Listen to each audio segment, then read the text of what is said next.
Liquor కేసులో sit విచారణ and వాళ్ళు ఏసీబీ కోర్టులో దాఖలు చేసిన ఛార్జ్షీట్లు, దాని చుట్టూ జరుగుతున్న చర్చ, ముగ్గురు కీలక వ్యక్తులకు డిఫాల్ట్ బెయిల్ ఏసీబీ కోర్టు మంజూరు చేయడం అండ్ సిట్టు సబ్మిట్ చేసిన ఛార్జ్షీట్ల మీద కొన్ని అభ్యంతరాలు లేవనెత్తుతూ ఆఫీస్ ఆఫ్ మెమోరాండం జారీ చేయడం, ఇవన్నీ చకచక జరిగిపోయిన తర్వాత సిట్టు హైకోర్టుకి వెళ్ళి వరుసపెట్టి పిటిషన్లు వేశారు.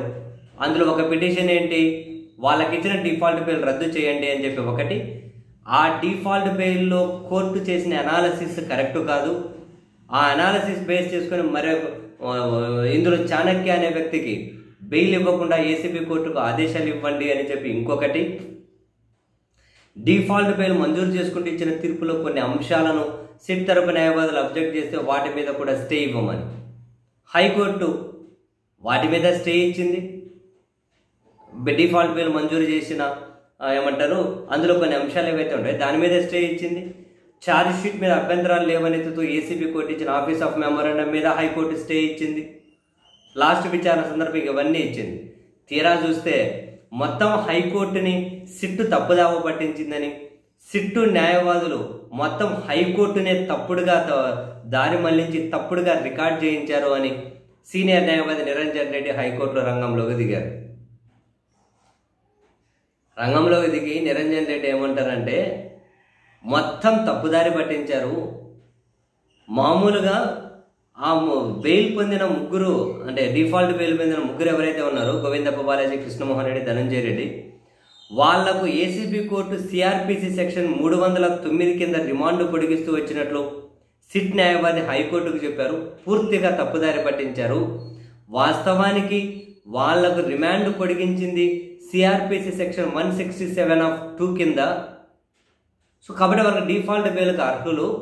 మెయిన్ పాయింట్నే హైకోర్టును తప్పుదారి పట్టించి మీరు తప్పుగా రికార్డ్ చేసేటట్లు చేసి తప్పుగా మీరు స్టే ఇచ్చేటట్లు చేశారు.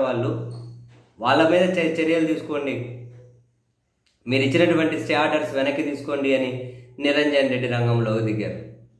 ఆయన చాలా సీరియస్గా వాదనలు వినిపించారు. సో ఇవన్నీ పరిగణలోకి తీసుకున్నటువంటి హైకోర్టు న్యాయమూర్తి జస్టిస్ వెంకట జ్యోతిర్మయి ప్రతాప్ ఈ వ్యవహారంలో చాలా న్యాయ సంబంధిత విషయాలు ముడిపడి ఉన్నట్టున్నాయి. అటువైపు వాళ్ళేమో వాళ్ళు వాళ్ళు దానికి సమర్థించుకున్న కొన్ని డాక్యుమెంట్స్ సబ్మిట్ చేశారు, కొన్ని తీర్పులు. మీరు చాలా లోతుగా వాదన వినిపించి మీరు దానికి సపోర్టివ్ డాక్యుమెంట్ చూపెడుతూ ఉన్నారు. దీని మీద చాలా విచారణ అవసరం. కాబట్టి ఈ నెల 17వ తేదీ సుదీర్ఘంగా దీని మీద విచారణ చేపడతాము అని చెప్పి వాయిదా వేసింది హైకోర్టు.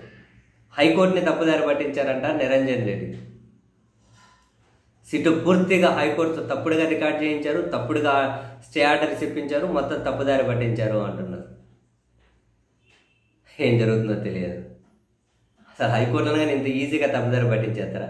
ఇంతకుముందు పోలీసులు మొత్తం తప్పుడు అఫిడవిట్లు వేశారని విన్నాం, వాళ్ళ మీద ఏం చర్యలు తీసుకున్నారో తెలియదు. ఇప్పుడు మొత్తం హైకోర్టును అసలు ఏసీబీ కోర్టు ఏ ప్రాతిపదికన రిమాండ్ ఇచ్చింది అనే విషయం కూడా హైకోర్టుకు తప్పు చెప్పారట సిట్టు వాళ్ళ న్యాయవాది నిరంజన్ రెడ్డి వాదన. 17వ తేదీ తెలియాలి మరి ఏం లోతుగా విచారణ చేస్తుందో హైకోర్టు.